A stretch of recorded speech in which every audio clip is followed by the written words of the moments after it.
Hey guys, welcome to the Field of 68 YouTube channel. If you like what you see here, hit that subscribe button and you'll get more college basketball content just like this. Well, ladies and gentlemen, as if we didn't spend enough time talking with you guys over the course of the last 3 hours, at the very end of today's live stream, there was a little bit of potentially breaking news. If you saw Jeff Goodman run away at some point during the show, you can probably now guess why Jeff Goodman had to run away from the show. Middle of it. So let me make sure that all of this is set up correctly. I hope that the mic is working.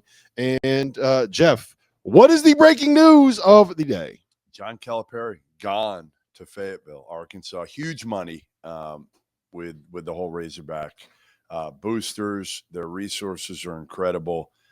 He had a very strong relationship with John Tyson, their biggest booster. Golfs with him, has known him a long time. And they decided, and Hunter Yurachek, the AD, decided to make a run at him here after they missed on Chris Beard and Jerome Tang. And the deal's being finalized right now, 5 years, somewhere in the neighborhood, I'm told by sources, of $7.5 to $8 million per year. So, you know who's winners? Arkansas and Kentucky. Well, let's talk about let's talk about that, because I think one of the big things here is the buyout that you have to deal with if you are Kentucky, right? And it was, I believe, $33 million if they were going to fire John Calipari. Explain how that works if someone is hiring John Calipari away from Kentucky. Well, basically the deal is, again, if Kentucky was going to fire him, it was $32 million. But in his contract, if he left for another job, it's zero. It's zero. So Kentucky's off the hook here. I mean, think about it. They're winners. Mitch Barnhart probably wanted to fire him. The $32 million was what stood in the way of Kentucky firing him. Now that they get out from under that contract, Arkansas is going to pay him again handsomely, somewhere around $40 million. And Cal was miserable.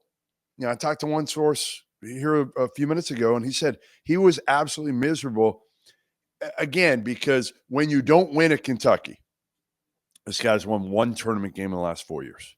When you don't win at Kentucky, that fan base is when you're winning, they're the best. When you're losing, they're the worst. He was ready, and now he takes a job that he feels like it's in the league. It's almost as good, and he's going to have an NIL package of like $5 million. He's going to have the resources, same resources that he had at Kentucky, the same rabid fan base, and he gets a fresh start. And he might get to say to Kentucky, you know what? Look at what you did. You ran me out. I'm going to show you. This might reinvigorate him. We'll talk about the Kentucky stuff here in a second. For all the Kentucky fans, I know we got a lot of them that are tuned in right now. We're going to talk about the impact on your program. We're going to talk about where Kentucky goes from here, who they are going to hire. Jeff Goodman has a couple of very, very interesting names on that list, because things have changed a little bit given the fact that they don't have to pay this buyout. But I want to start with the Arkansas side here, because there's two ways to look at this from my mind.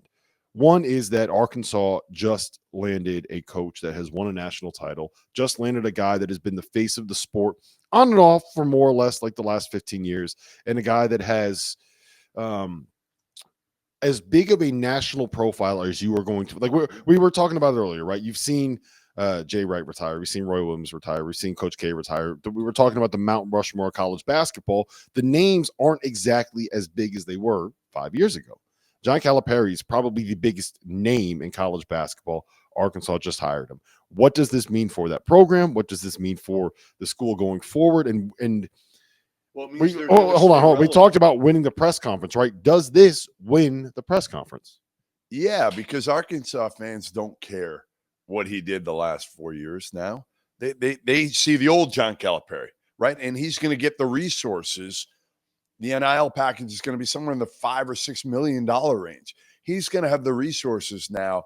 And again, the question is he going to learn from his mistakes, right? Is he going to learn from what he's done wrong over the last few years, which is, young youth last year and playing bigs that can't go. Oscar Tshiebwe a couple of years ago in the tournament hurt him defensively. But is he going to go to the portal? And again, you're staying relevant if you're Arkansas, because Chris Jans, we talked about it earlier, good coach, right? Bucky McMillan, good coach. Those guys have no pop. They don't. They don't have any pop. John Calipari has pop. And now, again, he's got Tyson. He's got Walmart. He's got the backing that he might not have even had it at Kentucky. I mean, think about it. If he stays at Kentucky right now, he's not getting some of that right now. He knows it. The key now is you better have NIL. And in order to get that NIL, you have to have the backing from the boosters. It's not the ADs anymore that necessarily do the hiring. Right now, it's the boosters. They're the money people. They're the ones that control the NIL. And without NIL, you have nothing. So is this – it wins the press conference for Arkansas, but is it a good hire for Arkansas? I mean, listen, Cal's 65 years old. It depends. It depends what Cal we see. Again, if he is re-energized, if he does learn from his – Let me cut you. I don't want to cut you off, but I do think, and you know John Calipari better than me, but I do think that he's the kind of guy where if he gets run out by someone, he is going to want to say, F you, watch this.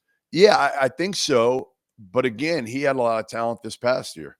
And is he a good enough coach? Is he going to put together the right staff? Is he going to get the right transfers? Right? Like we saw, he accumulated talent this past year, right? I mean, he had as much talent as just about anybody in the country. What did he do with it at the end of the day? Like, he's still, in my mind, like a good coach, not a great X's and O's coach. We know that. What he is a master motivator. And he's going to rally this fan base because, again, the novelty of it, right? They hated Muss at the end because Muss didn't want to be there. What's Cal going to go in there and say? I love Arkansas. We're going to beat Kentucky, right? He's going to rally the fan base, and that Arkansas fan base is rabid. So I think it's a good hire here. I do. I think it's a good hire. You roll the dice, you swing for the fences, you get Cal. I mean, I can't believe he landed this deal. But I guess I can. I mean, he's still John Calipari. He's still one of the biggest names. Does he have a little bit left in the tank right now at 65 years old? That's what Arkansas wants. Be relevant. They are going to be relevant now, but can he win? Can he go to a Final Four at Arkansas? Can he compete for national titles? Because that's going to be the expectations. There's two questions there. Can and will. Can he do it? Without a doubt, it is possible to make it to a Final Four at Arkansas. I don't think that this is even arguable. We saw them with Muss make it to 2 Elite Eights. And while Muss was able to go and get a bunch of transfers in the portal, I do think, and tell me if I'm wrong, that Musselman is a guy that is going to coach up players more than John Calipari is going to get the best talent and is going to say that Jimmy's and Joe's beat X's and O's, right? Whereas Muss, he'll get players, but it's still like an X's and O's matchup kind of a game. The best month of the year is here, which is why you need to know that we are partnered with BetMGM. We'll be using BetMGM lines for making all of our picks and predictions, and we'll have special offers for the listeners and the viewers of the Field of 68. If you haven't signed up for BetMGM yet, you can use bonus code FIELD and you will get up to a $1,500 first bet offer on your first wager with BetMGM. Here's the best part. All you need to do is deposit and bet $10 of your hard-earned money to get it. This is what you have to do to make it work. Download the BetMGM app and sign up using that bonus code FIELD. Deposit at least $10 and place your first wager on any game. You'll get up to $1,500 in bonus bets if your bet loses. Just make sure you use that bonus code FIELD when you sign up. Most importantly, we have some fun stuff coming up for the rest of the NCAA tournament. Bet insurance tokens, college hoops odds boost, and the thing that I love the most, a nice little parlay boost, as well as a ridiculous array of prop bets for anything that you could possibly imagine betting on. From odds on getting to the Final Four to national championship futures, I'm calling it right now. BetMGM is the king of the prop bet. So go download the BetMGM app. Use that code FIELD and sign up today. And while I've got you, a quick request. The best way to support the Field of 68 content you get for free is to engage with us. Rate and review the pod in any podcast app. Like and share the YouTube videos that you enjoy. Tell your friends about us. It all helps in a world where the algorithm is king. And now, back to the show.